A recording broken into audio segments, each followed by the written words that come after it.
Hi, it's Victor here from SecPoint. Welcome to the weekly IT security news, and we have a lot of very exciting news for you this week. The first one is about the anonymous hacktivist group that have been in war with the KKK, the Ku Klux Klan, and they were in war with them because of the Ferguson threats. Based on that a black guy in the US was shot, and there have been a lot of controversy about the cops doing it. So Anonymous, they simply hacked the KKK, exposing a lot of the members, hacking their Twitter profiles and their Facebook, and putting their full identity online. Malware spreading via the very popular gaming platform called Steam. And it comes up in the chat, and it looks like it's from a trusted friend you have there. And when you click on the link, it is a Trojan that will backdoor your system. So make sure when you're on systems like Stream or other systems, never to click any links you get from anybody. We have here a story about the US State Department also being subject to attacks and getting offline. We had a story last time in the end of October about the White House systems taking down the systems after attack, and it now turns out the attack was even more severe. Typically it's suspecting that it's the Russians or Chinese that are behind it. We have the spy agency in Germany, according to a German newspaper, the BND, Federal Intelligence Service.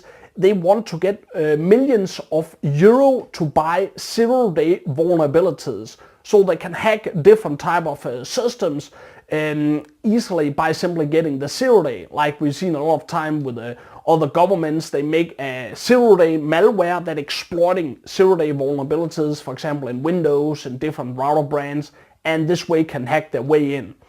In this case here, they wanted to get more than 300 million euro funding to simply buy those zero-day vulnerabilities on the black market. The next story we have here is about a Sony Pictures again being hacked and blackmailed. There have been a lot of hacking earlier with Sony, because there was a guy hacking the PlayStation, and then Sony sued this person, and that angered the whole hacker community. Now they have been hacked and blackmailed again.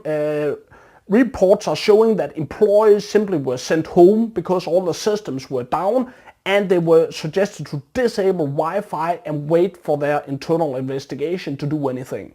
So it really seems that Sony have been a lot under attack recently. Subject to a remote execution vulnerability, a lot of users use this for distributed applications, for example, and it is recommended to upgrade to version 1.3.2 or newer, so you are not under or you cannot be exploited in that case if you're running the Docker system. We also have a story about on the Windows operating system, especially Windows 8.1. It received a lot of security updates recently, and of course in most cases it is recommended for the users to get all the latest security updates.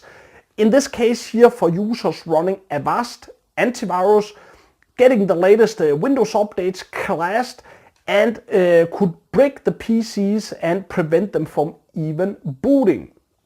The reports are showing that the Avast forums were very much red hot during all the discussion, and a fix should be on the way. So make sure if you have the Avast and you got the updates, don't reboot your system if you don't have the fixes, so you don't break your Windows system.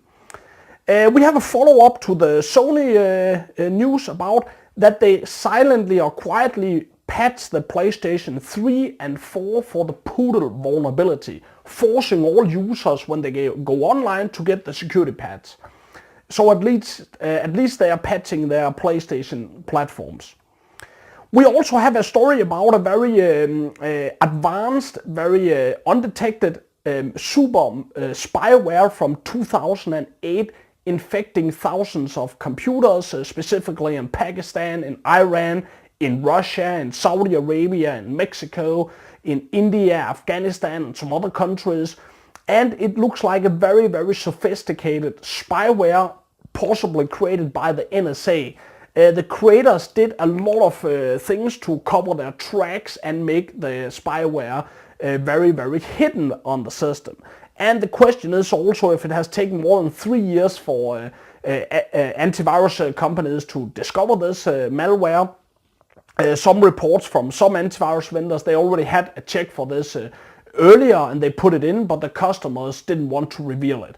So make sure you are scanning your systems with the latest antivirus and malware. Make sure you are not infected by the region super spyware. We have also a story from the UK. In London, the police chief, city bankers are preparing for a very large cyber terrorist attack, possibly coming from the ISIS in the near future. So they're preparing the whole infrastructure, since a very large cyber attack can take down the whole financial trading systems, and London is a very big hotspot for trading. Taking down this can have a lot of damage, of course, and they want to be very prepared. We also have a story about the dangers on public Wi-Fi. We talked about this earlier, but now that Telstra is starting to offer public Wi-Fi everywhere, there's a very big risk that people can go on. They will send insecure data, and other attackers, they can easily run sniffers on the network, sniff network passwords that are not encrypted, sensitive data, emails. They could also attack the users when you're on the same Wi-Fi as some hackers and maybe your system is not secure.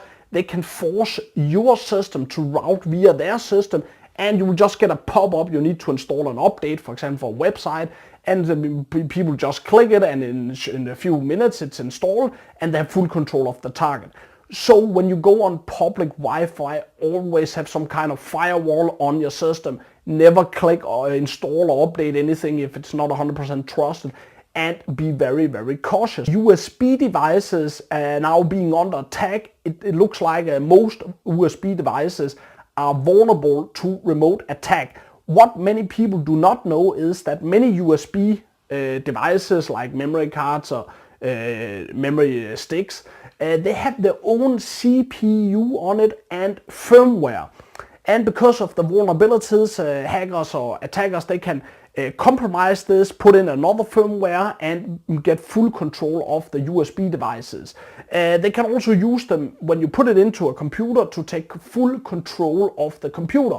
So never accept USB devices into your computer you're not knowing about. And for example, if you have equipment connected like mouse and a keyboard and things like that, make sure there's no connection between the computer and the keyboard. There have been cases about spying devices, very small devices. They just put it in the stick, in the keyboard stick, and then they can record everything being typed, including passwords, for example.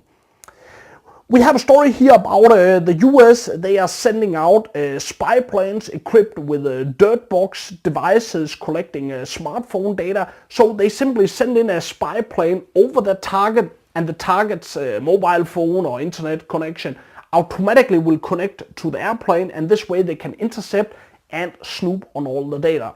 So again, make sure you know where you're connected, make sure you're using VPN encrypted technologies, so you always have an encrypted connection to the target and you can see if there was an interruption.